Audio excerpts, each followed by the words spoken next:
Well, hello there, Pittsburgh Steelers fans. Welcome to another episode of Steelers Friday Night Six Pack.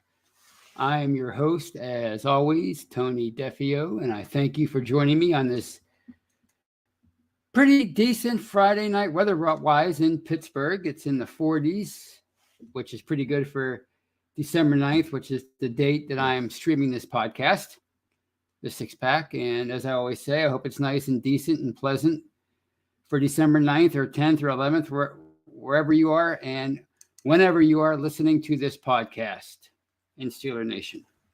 And before I continue with tonight's show, as always, I would like to ask you to like and subscribe to our Behind the Steel Curtain YouTube channel. We bring you live shows each and every day and night, including this show. Earlier on Friday, you heard the hangover. Wow.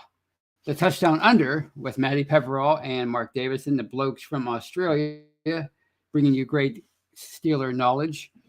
We have shows like the preview every Thursday night with Brian Anthony Davis, Jeff Hartman, and Dave Schofield. We have Wednesday. I'm skipping all over the place with the days. Wednesday, we have Know Your Enemy with Jeffrey Benedict and Shannon White.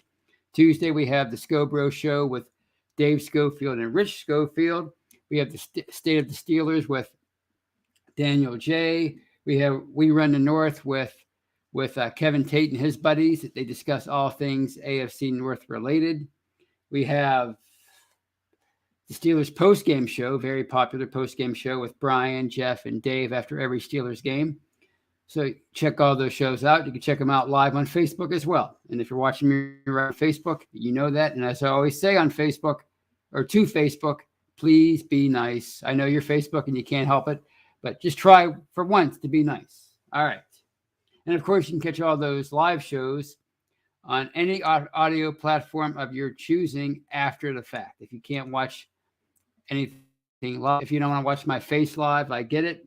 You can listen to me after the fact on any audio platform. I like iHeartRadio. Spotify is good. Google is good. Apple, anywhere you can find all of our audio content. And of course, you can find audio only shows. Well, including with Jeff Hartman, with Matty Pepperall, From the Cutting Room Floor with Jeffrey Benedict, Bad Language with Brian. Here we go to Steelers Show with Brian, the Stat Geek with Dave, What Yin's Talking About with Kyle Kreis and his buddies, the Steelers Fix with Jeremy Betts and Andrew Wilbar. And I think I got them all. And if I didn't, trust me, just check out all of our content. Just go to Behind the Steel Curtain, the podcasting channel, and you'll see a whole list of stuff. You can find it on Behind the Steel Curtain, the website. You can find it on any platform. If you type in Behind the Steel Curtain, you can find our podcasting schedule, our lineup, and it's extensive. So please check it out. And of course, check out Behind the Steel Curtain, the website. We bring you news, we bring you commentary, we bring you film breakdown. It's your one-stop shop for all your Steelers needs. And let's check out the live chat. And I saw who was won tonight. The name was Daredevil. He gets a win. That's a win in the W column for Daredevil. So welcome. Pedro's with us. Steeler Chick 46, Brian Brown, Brad Jewett, Sherry Richards. I haven't seen Sherry in a long time. Welcome, Sherry. And she says she is ready for the Ravens. Yes, it's Ravens week, as you know. Quentin Shucks, Deb Skovroski, Claude Bishop, George Teston.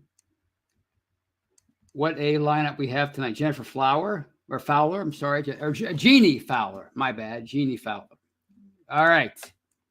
Let's have a great show tonight, kids. And let's start off by talking about last week's game, the 19-16 win over the Falcons at Mercedes-Benz Stadium in Atlanta. And I thought the offense, I think I say this every week, but I thought the offense looked the best that it has all season. I really do think it's starting to improve each and every week. And as I said on a hangover on Monday with Brian and Shannon, it just feels like the offense these last few weeks is just close to breaking open, close to busting out. they controlled the game again on the ground, 154 yards rushing, 86 on 17 carries by Najee Harris. And it's the fifth straight game they've rushed for at least 100 yards or more, I should say. And that was a big problem for them for the longest time. And now that since the bye, it seemed like they've really figured out a way to run the football effectively. And of course, that starts with the offensive line, and it starts with the running backs, especially Harris, who was guilty of not being decisive, dancing around over the first 8 games. I mean, he's running decisively now. And James Lofton mentioned something about he did the game for CBS. He mentioned how the Falcons rookie running back always looked like he was running on a rail. That's how these Steelers running backs are looking now. It looks like they're running on a rail. As soon as they get the ball, they head for a specific direction, whether it's up the middle or off tackle. And it's been far more effective. It had the longest time, and I think that's because they have somewhere to run. They have a lane to run to. They have a hole to hit. It's much easier when there are holes than it is when you're getting hit a yard after you take the handoff, if not before that. So, and the biggest component for them of this stretch of games where they've won 3 out of 4 since the bye is the ability to run the football, and it's allowed them to dictate the action. It's allowed them to set the pace for these games. It's allowed them to control the games. Quite frankly, it's felt like they've been in control of every game since the bye, with the exception of the second half against the Bengals, the second game after the bye. That unfortunate loss. The only blemish, speaking of blemishes, my ability to talk sometimes, their only blemish on their record since the bye. But other than that, they've controlled the tempo of the time of possession, everything. And it just feels like they're this close to breaking through on offense and really having a big game that makes you maybe sing the praises of Matt Canada. Probably not, but you have reason to do it if they would ever break through. And again, I just feel that they're off by this much in these games, especially if you look at the Atlanta game early on. There was Kenny Pickett. He missed an open Pat Freiermuth. I think it was on the second possession. He hits him there. It's a touchdown that makes it 10-0. In that game, a drop pass by Deontay Johnson on third down that would have gone for a first down and kept another drive alive, and maybe could have gone for a touchdown. I think just a field goal on that drive. Missed blocks, poor decisions, penalties. These kind of things are stalling some of these drives and forcing them to either punt or settle for a field goal instead of a touchdown when they get inside the red zone.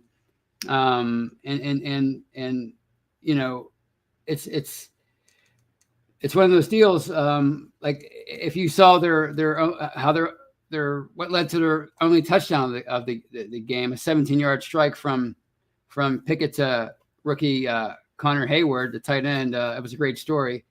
The Haywards were back in their home city of Georgia. I'm sorry, Atlanta, where they live where they were born and where their dad, Craig Ironhead Hayward, played a lot of football career, the late great Craig Hayward. And obviously Connor caught the touchdown. So that was a great story right there. That was a touching moment. They had visited their dad's grave earlier that weekend, both Connor and Cam Hayward. So that was a touching story. But what led to that touchdown was a 57-yard catch and run by Pat Freiermuth, the other tight end, the starting tight end.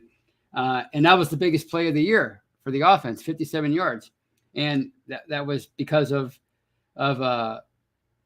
yak yards by Freiermuth, something you haven't seen all that often from this offense this year. And quite frankly, you haven't seen many chunk plays at all. But I think that's what you need to have more of for this offense to maybe be more explosive. The idea of driving 11, 12, 13 plays and covering and taking a lot of time off the clock, that's nice. And that's a coach's dream usually. But, Dick LeBeau, who was the defensive coordinator for the Steelers for a number of years, his philosophy always was, don't let anybody get behind you, tackle to catch, keep everything in front of you. And if you give these guys, these opposing offenses, these opposing quarterbacks, 12, 13, 14 plays, chances are something's going to go wrong for them at some point. Somebody's going to miss a block. He's going to throw a pick. Somebody's going to fumble. There's going to be a penalty, and that's going to kill a drive. So it's nice to be able to control the clock and take time off the clock and go on these long drives. But it does increase the chances of somebody on offense screwing up and something breaking down, and it leading to the drive breaking down and coming up short of a touchdown, or maybe you turn the ball over, whatever.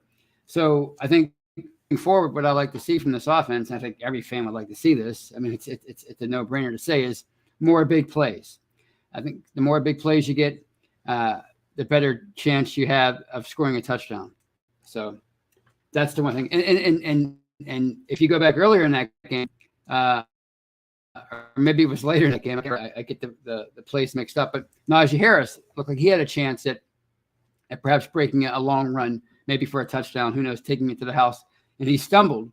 And it was a decent gain. It was like 15, 20 yards, something like that, but it could have been 40 yards. That's the thing. These are the things with this offense. You see improvement, and that's encouraging, and that's way better than what we saw over the first 8 games. But, there's still some mistakes out there that need to be rectified and need to be corrected. And if they do, that could be what takes this offense to an even higher level. It's unrealistic to expect this offense to go from, barely being functional and going 3-and-out constantly to being this juggernaut, this potent unit that puts 35, 40 points on the board. That's unrealistic. But, still you want to see them continue to improve and continue to get better. And you have to like what you see overall. You're seeing improvement, and that improvement will lead to it'll go from where they are right now in terms of being and possess the ball and control the time of possession. It'll go from that kind of an offense that we're seeing right now where they're scoring 17, 20, 24 points a game now, to another level where they're able to strike from anywhere on the field. Maybe not over an entire game, because I don't think they're there yet, but maybe 2 or 3 times a game are capable of striking with a big play and either scoring a touchdown or setting the offense up in prime position to score a touchdown. So those are my thoughts on the offense for that game. I thought Pickett, he wasn't as good as he was against the Colts, I don't think. 16-28, 197 yards in the touchdown, but he didn't turn the ball over for the 4th straight game. The offense didn't turn the ball over, so that's another thing you'd like to see. But I think the maybe the most important player in that game was Matthew Wright, the place kicker, 4 for 4 on field goals. Didn't miss an extra point, so he contributed 13 of the 19 points, and he's been quite the find for them. When Chris Boswell went down with that injury a few weeks ago, when he was put on IR, the way that offense was struggling to score any points, you had to feel quite alarmed by the news that Boswell was going on injured reserve. And it wasn't long ago that trying to replace a kicker like him, arguably the best kicker in the league, certainly in the top 2 or 3, with Justin Tucker and maybe 1 or 2 other guys can make that claim. That would have been there would be no doubt that you would the guy who replaced him would be a severe downgrade. Well, Matthew Wright, I mean, we're talking about somebody who, after Sunday's game, is now 12 of 14 on the season. And he hasn't missed a kick since that since the Saints game when he was 2 for 4 and he missed. Well, one of the kicks was from 36 yards away, and then the longer kick that he missed was so far to the left you thought he was going to get cut after that game. I'm not sure if you can get cut if you're signed from somebody else's practice squad, or at least maybe you're owed 3 weeks of pay. But either way, you had to wonder about his future, his immediate future after that game, and he hasn't missed a kick since. And he's made all of his extra points. He's a little shaky on kickoffs. He doesn't have the leg for that, but he certainly has the leg for 50-plus yarders.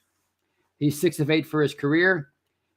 He made a 59-yarder, I think it was with Kansas City, or maybe it was Jacksonville that he spent 2021 with. But he's definitely made a 59-yarder for his career, and he made one from 52 yards for Pittsburgh this year. So he's 6 of 8 in that category. So he definitely has a strong enough leg to from 50-plus yards out, which is a must for most kickers in 2022. So kudos to him. I expect him to, whenever his time is up in Pittsburgh, as soon as Boswell is activated, and his 21-day window or his 21-day clock was started on, I guess, on Friday. They have 21 days to activate him from the IR. So I'm not sure if he's going to play on Sunday or not. But when he does finally get activated and Matthew Wright is sent back, he might not find a job this year, but I expect him to be in serious contention for a job in somebody's training camp in 2023. And, like I wrote about the other day, you used to be able to find 3 or 4 kickers and starting kickers in the NFL who had Wright's leg strength and accuracy. He's 40 or 46 for a career now. You used to be able to find 3 or 4 of those guys as starting kickers in the league. Now you expect all 32 kickers to be that good, and you're finding guys on the practice squad, guys who are totally unsigned that are that good. It just shows you, like I touched on earlier in the year, the revolution of kicking in today's NFL is one of the most underdiscussed aspects of football, and it's just such a big part of today's NFL. When these teams get inside the other team's territory, when an offense gets on the plus side of 50, it seems like a lot of these kickers are already in their range. So, it's such an amazing thing, the overabundance of kickers in today's NFL compared to the other positions. It's almost getting to the point now where you have to wonder if it's worth it. Boswell has a pretty decent contract, and I'm not saying, send him packing, but you have to wonder moving forward if teams are going to be willing to give hefty contracts to really good kickers, or if they're just going to want to take their chances with being able to find another kicker of that caliber, on a practice squad or just as an unsigned free agent. So, it's incredible what these guys are doing in that area of football.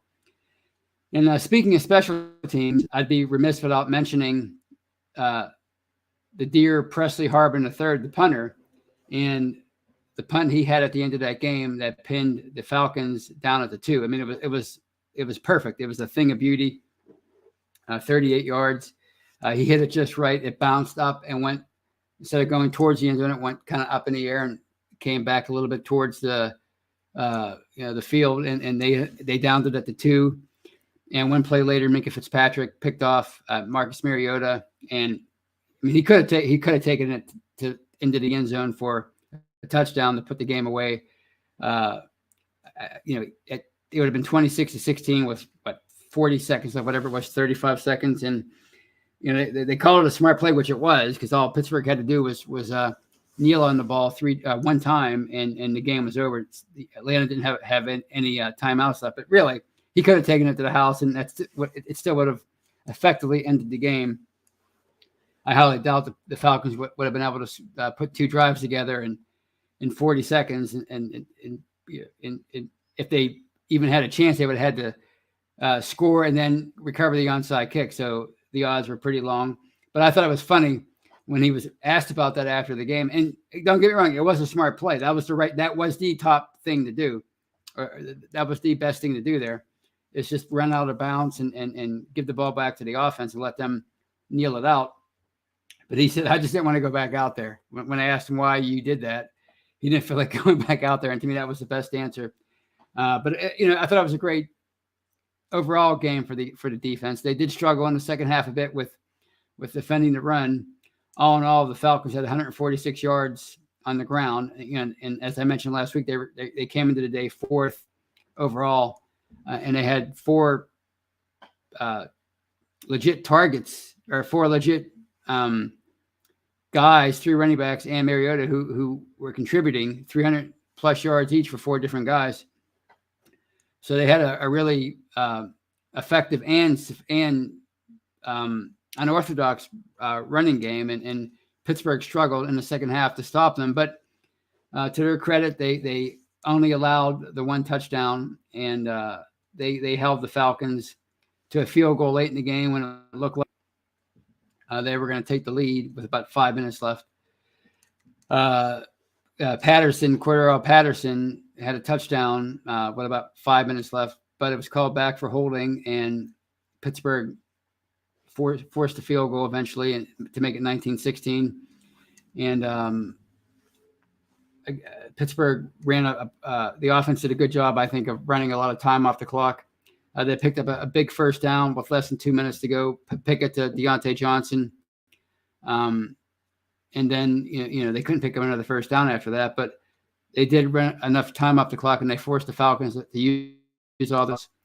Of course, Harvard punt down to the 2, and that paved the way for the Fitzpatrick pick, and that was it. So all in all, it was a great win, and improves Pittsburgh's record to 5-7.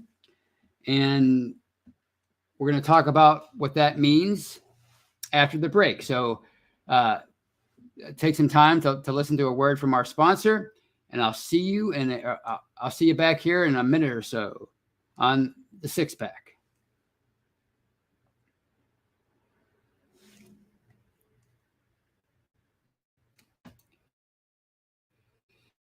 All right, welcome back to the second half of Friday Night 6-pack with Tony. I'm your host, Tony Defio, and I discussed the Steelers-Falcons game in the first half of the show. It was pretty much a review of that show. A victory, a 19-16 victory that improves the Steelers' record to 5-7. Heading into Ravens week, as was mentioned in the first half of the show. It is Ravens week, and it's always a big game on the calendar. And it's one of 2 down the stretch over the last 5 weeks. So the first one's at Acrisure Stadium on Sunday. And I can't believe I'm saying this, but if they win this game to improve to 6-7, then I think you can legitimately say that the Steelers would be in the hunt for the playoffs. Would their odds still be pretty long? Of course it'd be pretty long. They already lost to the Jets. They lost to the Patriots. The best they can do in the conference as far as winning percentage is 6-5. So they have a lot going against them. But at 6-7, assuming that the Jets lose to the Bills on the road, the Bills are 10-point underdogs. They go into Sunday's game in Buffalo at 7-5. If they lose that game, which I assume that they're going to lose, then they would be 7-6. If Pittsburgh wins, they would be 6-7. And yes, they would still have their work cut out for them.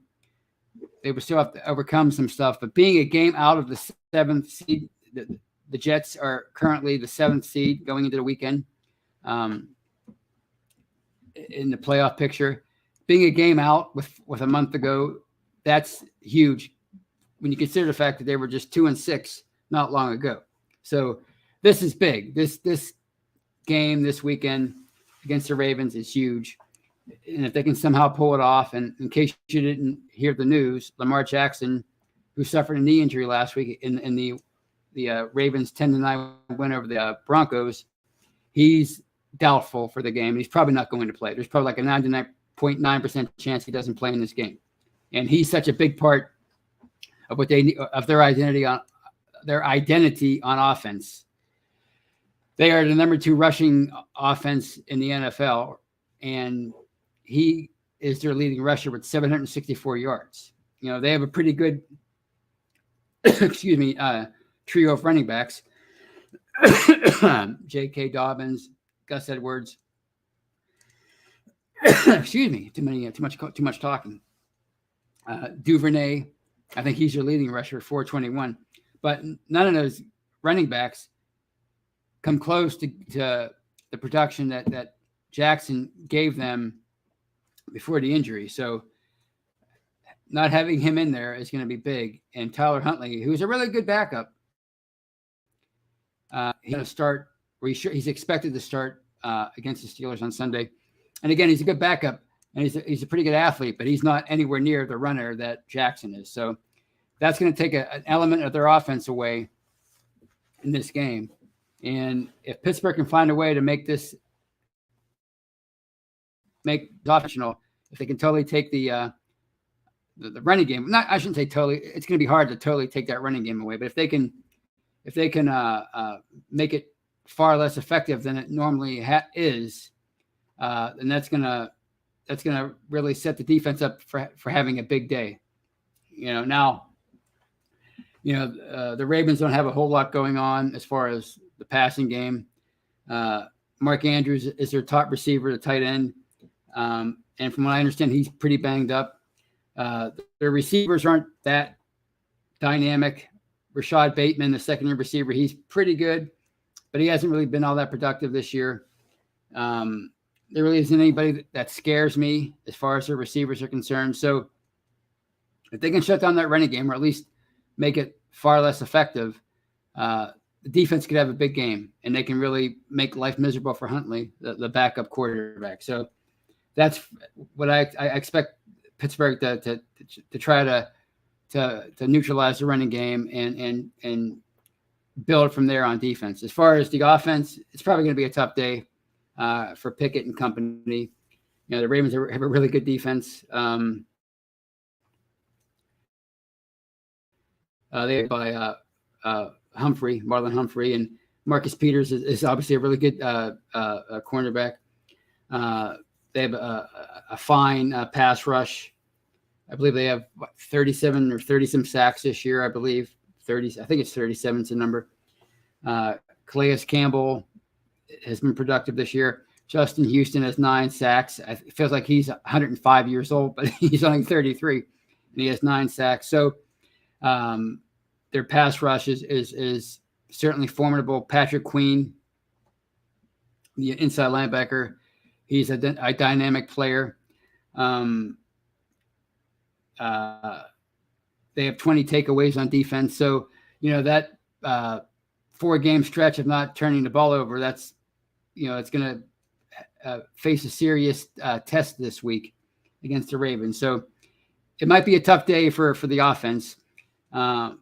So that's why I anticipate the defense being able to make a splash play or 2 or 3 and set the offense up, or maybe score a touchdown themselves and be a difference in this game. And I certainly expect this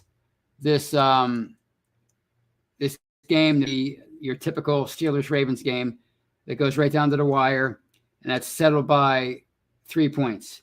And maybe even that 3 points comes on a last-second field goal or a field goal in overtime. And I expect maybe a 20-17 win for the Steelers, something like that. I expect them to pull this game out. It's not easy, but it never is against the Ravens, as you saw last year. That exciting game at Heinz Field, it was about a year ago, really, at this time, when the Ravens came back and scored a touchdown with just mere seconds left. And Harbaugh, in his wisdom, John Harbaugh, decided to go for 2. And, it may have worked if the execution was there, but it wasn't there. Jackson missed an open Mark Andrews. I mean, in his defense, TJ Watt was about ready to sack him, but he missed a wide open Andrews. And the Pittsburgh won 20-19. And then in week 18, the last game of the year, with both teams, I think, were still in playoff contention. I know Pittsburgh was, but both teams were probably in playoff contention at that point. And it went into overtime, and Chris Boswell ended things with a field goal and kept Pittsburgh's season alive. And, of course, they had to wait out that Raiders-Chargers game to finally punch their ticket into the postseason. So both games last year were exciting and gut-wrenching and heart attack inducing. And I firmly expect that to be the case again on Sunday at Acrisure Stadium. So those are my thoughts on that. And before I get more into the Ravens and Steelers, I want to talk more about what happens if they win this game to improve the 6-7. I have no doubt in my mind it's gonna. I think people right now at 5-7, they want to be optimistic about a playoff push. They want to have that hope. I think the fans want to have that hope, but I think they're afraid. They're afraid right now to get their hopes up, and I don't blame them. I mean, it wasn't that long ago they were 2-6, and they looked like arguably the worst team in football. And now, after winning 3 4, they're right on the cusp of being in the hunt. I don't think they're quite in the hunt yet, but they're almost there. So if they win this week, it's going to be hard to stop people from having true, genuine hope that Pittsburgh can go on a run and at least go into the final week still alive for the playoffs, which, as I've heard Mike Florio say so many times, the NBC guy, the Pro Football Talk guy, I'm never counting out Mike Tomlin. And, I think I'm kind of shocked that they were able to make this little turnaround over the last month, but I'm not shocked because I've seen it before. The only difference this time around, there's no Ben Roethlisberger, so that's the one thing. That's the one element that's different from years past when Mike Tomlin teams have gotten off the poor starts and then found themselves in the hunt at the end. So, if they lose this week, I think that pretty much is the nail in the coffin because you're talking about being 2-6 in the conference, which, the best you can be at that point will be 5-6. Essentially, they have to win out to really have a chance at the playoffs. If they don't win out, then forget it. But if they win out, then I'd like to see them how that all plays out at the end, where they're sitting at 10, if they somehow make it to 10-7. And if they do win this week, then you're talking about them going to Carolina and playing a bad Carolina team. And I realize both teams would still be below 500 at that point, but I think a lot of people would expect Pittsburgh to go there and take care of business, provided they beat the Ravens. And then you're talking about 7-7. And then you have the big 50th anniversary game against the Raiders, the Immaculate Reception game on Christmas Eve after that. And the Raiders lost a bad game on Thursday night to the Rams. Baker Mayfield, of all people, came into that game without any practice. He was just waived the other day. The Rams claimed him, and he throws a game-winning touchdown. So that was a bad loss by the Raiders to fall to they're 5-8 now. So, certainly if you're 7-7 at that point, taking on the Raiders at home, even though the Raiders always give them trouble, we know that. I think if you're a Steeler fan, you're probably going to be feeling pretty confident about that game. As others have said this week, it would feel like it's their destiny to win that game. The 50th anniversary of the Immaculate Reception at home. You're retiring Franco Harris as number 32 in that game. Then you're looking at possibly 8-7 going into the last two games against the Ravens on the road, then the Browns at home to end the year. I think it'd be hard not to be super excited about the possibilities if they win this Sunday. Now, it doesn't mean that they're going to go to Carolina and win, or they're going to beat the Raiders in that big game, that sentimental game in a couple weeks. But I'm just saying, people would start to believe it. They would start to believe it. So much so that, if they do beat the Ravens this week, I guarantee you there's a lot of fans out there and media members who would say, yikes, is this Carolina game a trap game? That's how far it would go from 2-6 right before Halloween and possibly having the top pick in the draft next year to now. That's how far we would go. You're going from possibly having the number one pick to, oh my gosh, is this Carolina game a trap game that's going to cost them the playoffs? Or staying in the playoff hunt. So to me, that's how big this game is this week against the Ravens.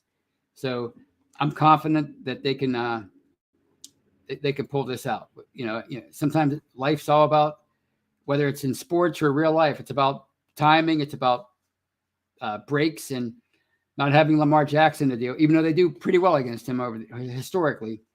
I'd say, I'd still rather face Tyler Huntley than Lamar Jackson. So I'm really looking forward to this game. It's going to be super intense. And really, it's probably going to be the first time this year I have butterflies in my stomach watching a game, because it could mean so much if they find a way to win. And plus, I hate the Ravens. And I always want them to beat the Ravens. So on that note, I have one more topic to cover. And it involves the Ravens and the Steelers. And I listen to a lot of talk radio. I listen to 93.7 The Fan a lot.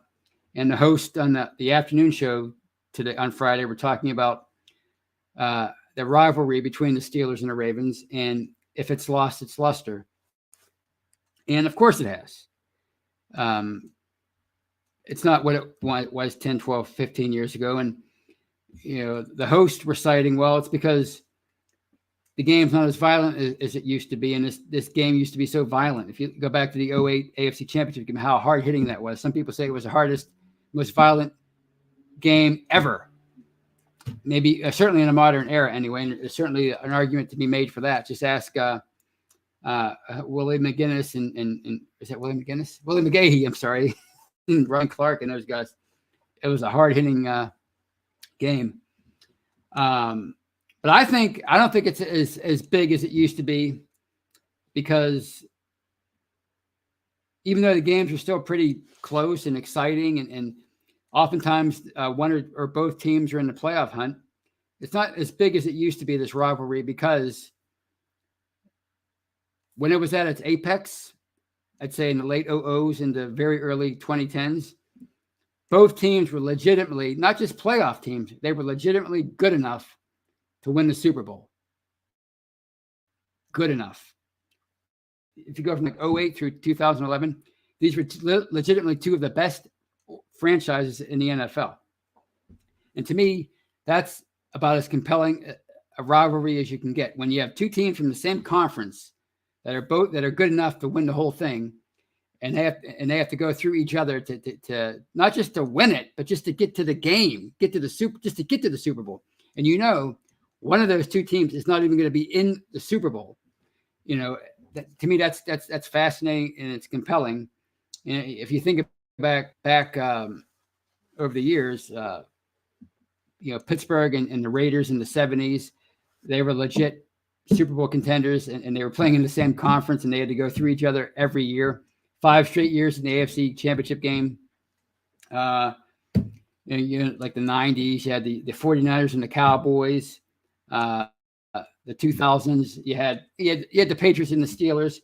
They were both legit, even though it was a one-sided rivalry with the Patriots owning Pittsburgh. But you also had the Patriots and the Colts, the Peyton Manning Colts. That was compelling because, again, it was two teams from the same conference who were both good enough to win the whole thing, but you knew only one of those teams was even going to be able to get to the big game.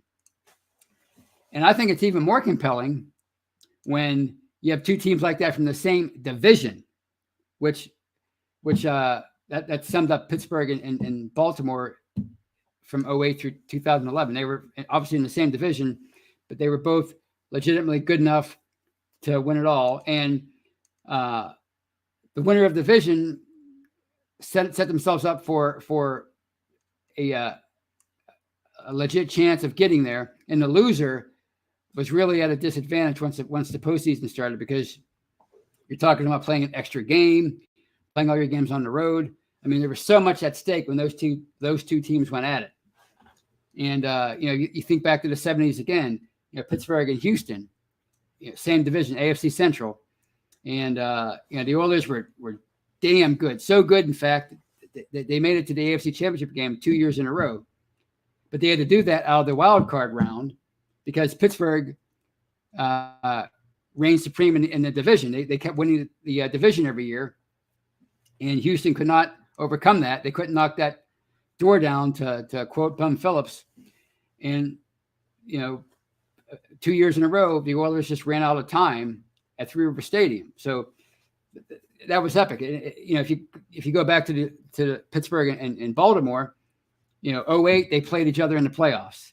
The winner of that game won the Super Bowl.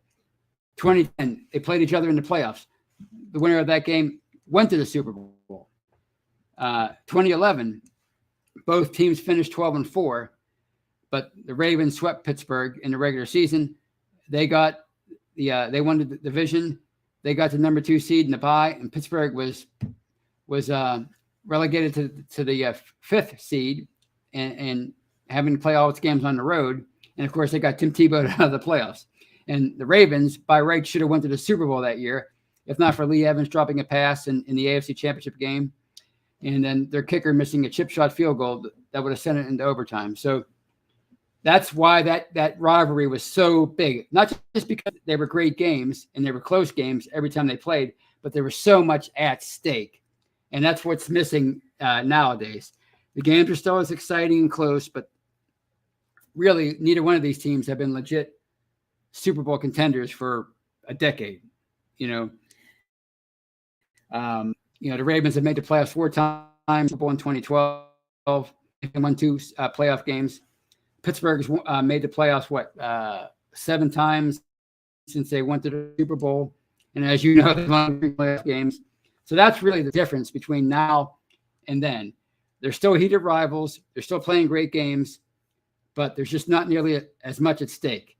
Like you see when the Chiefs and the Bills go at it at a time, or now maybe the Chiefs and the Bengals are that kind of rival where they're both good enough to go all the way, but only one's going to even get to the game. So that's the difference between the old Steelers-Ravens and the new Steelers-Ravens rivalry. So, wow, I've talked a lot tonight. I'm really excited and pumped up about the game. I'm gonna end tonight's show, as I always do, by highlighting some comments and answering some questions. Let's see what Ron Chesat. The second I go to the comments section, I put with that anyway. And Ron says Steelers play air free, run ball play, solid defense. That's all I care about. That's probably a win, meaning against the Ravens. Hopefully, but I think that's definitely the formula. And Dill Willett, who I haven't seen in a while, welcome Dill Willett. And Dill Willett says, we, meaning the Steelers, need all 3 areas of the team to be working in these final weeks. If they do, all we can, if they all do, we can run. Okay.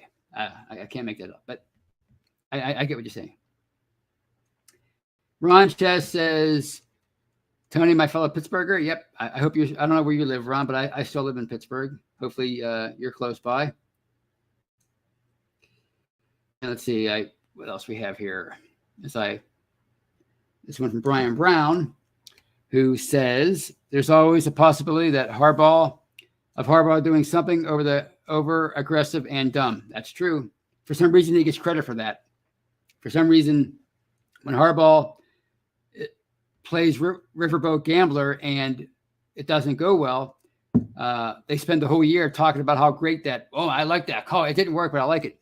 Yet we can't get over the fact that Tomlin went for 2 points 3 times against the Cowboys back in 2016 he was unsuccessful 3 times, and they lost the game by what, a point or whatever it was, 2 points.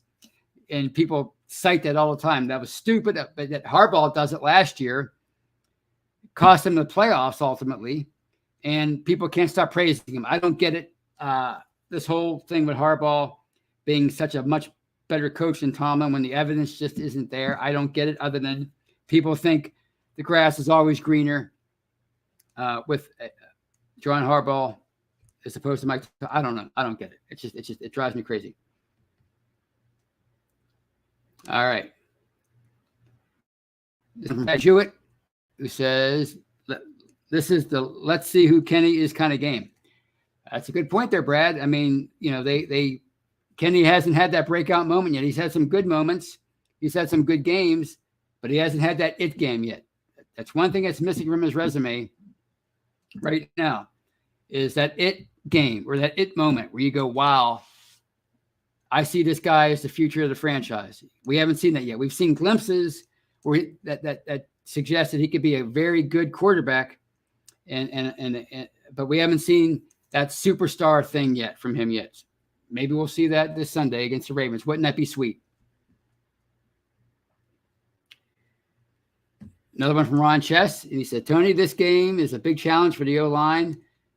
That's been playing better. That's been running the ball great. But you're right. It's Ravens and Steelers. And Steelers have beat them so many times in a row. Actually.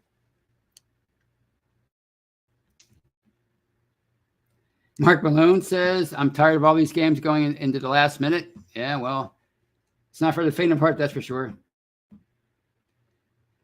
Steeler Nation 412 says that the Ravens haven't beat Pittsburgh since 2019. That's right.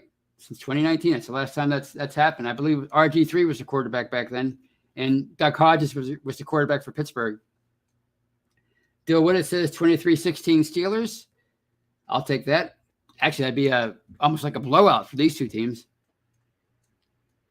Steeler Chick 46 says that Baltimore has not beat Pittsburgh this decade. Very accurate. Brian Brown says of that 2-point try in that last year at Heinz Field then, that TJ Watt blew up the extra point. He sure did.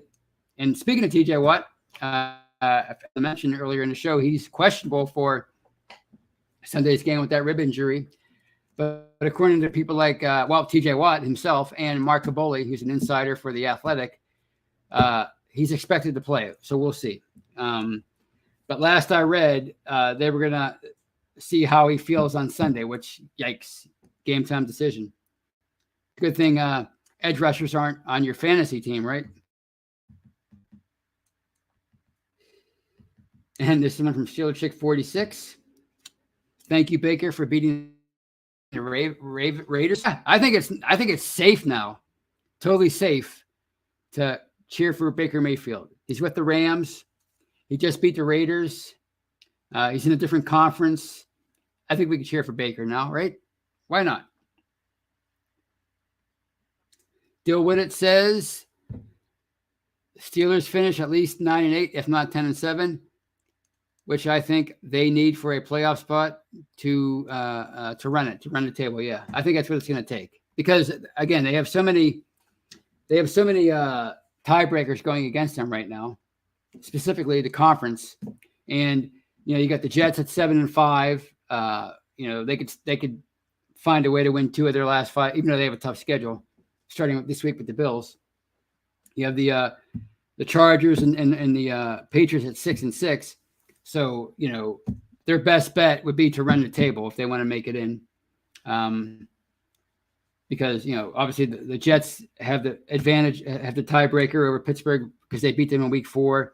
The Patriots beat them in week 2. So basically they have to run the table and hope that these other teams kind of falter. The Jets really have to lose. If Pittsburgh runs the table, then the Jets would have to lose 3 out of 5 down the stretch, which is very possible. The Patriots, they have a pretty tough schedule too. I think they finished with the Dolphins, the Bengals, and the Bills. It all depends. It remains to be seen what the Bills will have at stake in that last game. It's in Buffalo, But still, it's a pretty tough way to end your season if you're the Patriots. They're a game up, plus they have the tiebreaker. So, they have to kind of go into a slump down the stretch. The Chargers have, from what I did some research, they have the easiest schedule of those three teams ahead of Pittsburgh. So, but they are the Chargers, and they have a way of shooting themselves in the foot. So we'll see what happens there. But let's not get ahead of ourselves. I mean, I'm just getting. I don't want to have hope yet. I'm dreaming about having hope. I'm not quite there with the hope part yet, even though it might seem like I have hope. But if they do win this week, then that hope's going to be ratcheted up, and it's going to be legit. And I'm going to start dreaming about the playoffs, which I never thought I would do. And believe me, playoff hope in December, whether they make it or not, is way, way, way better than draft talk in December. I'd rather have playoff hope that comes up short than draft talk in December. Any day of the week. I'm sorry, but that's just how I feel. You wait all season to watch this team. You wait 6 months or whatever it is, 8 months to watch this team. Then you're talking about the draft in November, December. Please, I don't want any parts of that. All right, I've talked enough. I really just talking too fast tonight. I'm just really, really just excited about how things are with the Steelers right now. But it's time to bid you all adieu. Keep checking back to Behind the Curtain, their website and the podcasting side for all your Steelers content. Enjoy that game on Sunday. Hopefully it's a big win. And hopefully next week at this time, we're talking about how they better not lay an egg against the Panthers. and let's hope we're not talking about being another Tomlin trap game. So until I talk to you on Monday on The Hangover, you have a great weekend. And as always, go Steelers. Take care, everybody.